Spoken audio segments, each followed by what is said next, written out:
C'est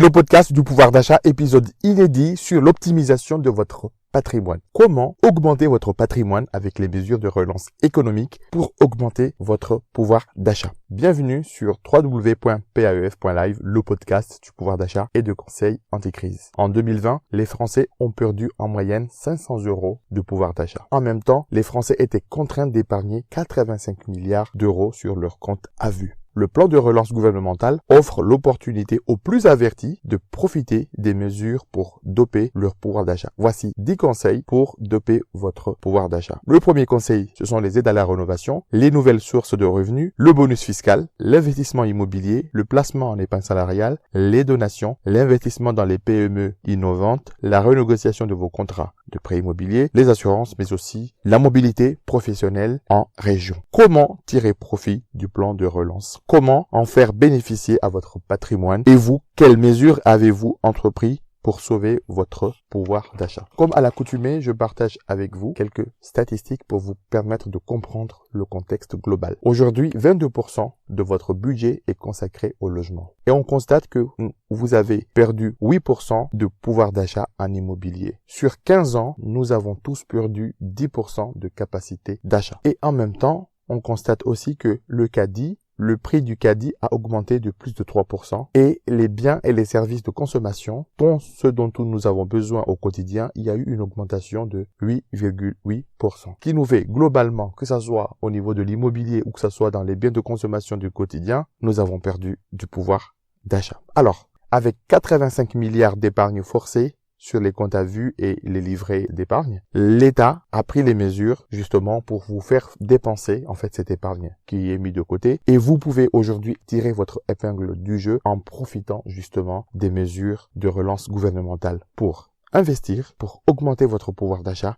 et aussi réduire en même temps votre impôt. Alors, je vais partager avec vous 10 conseils pour préserver votre patrimoine. Le premier conseil que je partage avec vous, c'est un conseil relatif à l'immobilier. Donc, vous avez entendu parler de ma prime Rénov', qui est en place jusqu'en 2022. Alors, il s'agit des aides pouvant atteindre 20 000 € pour des travaux pour améliorer justement le chauffage et aussi la consommation énergétique de votre foyer. Donc, ces aides sont en place, il faut en profiter. Le deuxième conseil que je vous donne, c'est que c'est en lien avec les donations. Donc, si vous avez un parent, votre parent peut vous donner jusqu'à 100 000 € sans impôts à condition que vous utilisiez ces 100 000 € pour acheter votre résidence principale, pour faire de la rénovation énergétique ou pour investir dans votre entreprise ou si vous êtes dirigeant. Et tout cela, c'est sans payer un seul euro d'impôt. Attention, cette mesure est en place depuis le 15 juillet 2020 et la mesure elle est prolongée jusqu'au 30 juin 2021. Donc, si vous voulez donner à vos enfants, vous pouvez donner jusqu'à 100 000 € et les conditions de l'utilisation, c'est l'investissement dans l'immobilier. Vous avez le troisième conseil, c'est un troisième conseil sur la défiscalisation. Vous pouvez investir pendant 5 ans sur des PME innovantes et cet investissement permet de bénéficier de 25% de réduction d'impôt. Attention, il faut que les fonds soient bloqués pendant 5 ans, ce qui permettrait à l'entreprise, bien sûr, de profiter donc de cette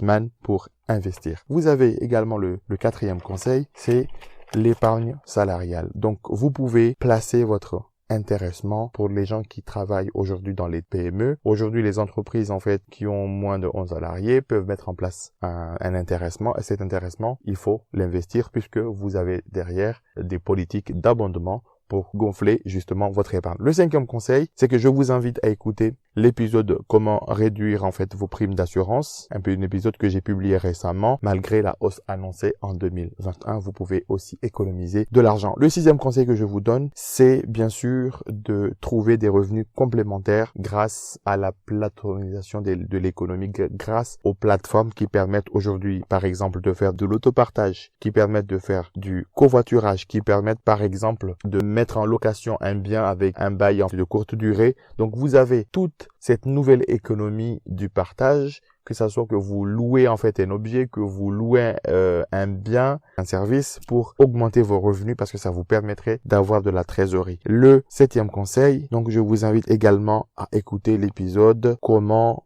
payer moins cher votre abonnement ou vos abonnements téléphoniques. Et puis le 8e conseil, c'est bien sûr si vous êtes propriétaire, vous avez sûrement un prêt immobilier pour ceux qui remboursent encore un prêt immobilier. Et dans ce prêt immobilier, vous pouvez faire ce qu'on appelle une substitution d'assurance, c'est-à-dire chercher une assurance qui permet à la fois de vous couvrir, mais aussi de réduire vos primes d'assurance sur l'assurance emprunteur. Attention à ne pas dégrader votre niveau de protection. Et puis le 9e conseil, dans la même foulée, que vous renégociez votre assurance de prêt immobilier, vous avez aussi la renégociation de votre prêt immobilier ou le rachat. Ça vous permettra à la fois de faire des économies, mais aussi d'augmenter votre pouvoir d'achat. Et puis, le 10e ou dernier conseil à vous donner, c'est qu'aujourd'hui, il y a beaucoup de gens qui ont vu qu'ils peuvent vivre en région. Ils ne sont pas obligés de rester dans les grandes agglomérations ou à Paris, ou à Marseille, ou à Bordeaux, ils peuvent aller dans d'autres régions. C'est la mobilité régionale. Et dans cette mobilité régionale, il y a des régions plutôt, excusez-moi, en pleine expansion qui offrent à la fois des opportunités professionnelles et des opportunités d'investissement immobilier, tout en gardant un niveau de vie et un pouvoir d'achat. Donc, n'hésitez pas à sauter le pas. Merci d'avoir écouté les 10 conseils anti-crise pour optimiser votre patrimoine en cumulant à la fois les mesures gouvernementales, mais aussi des mesures de bon sens pour aller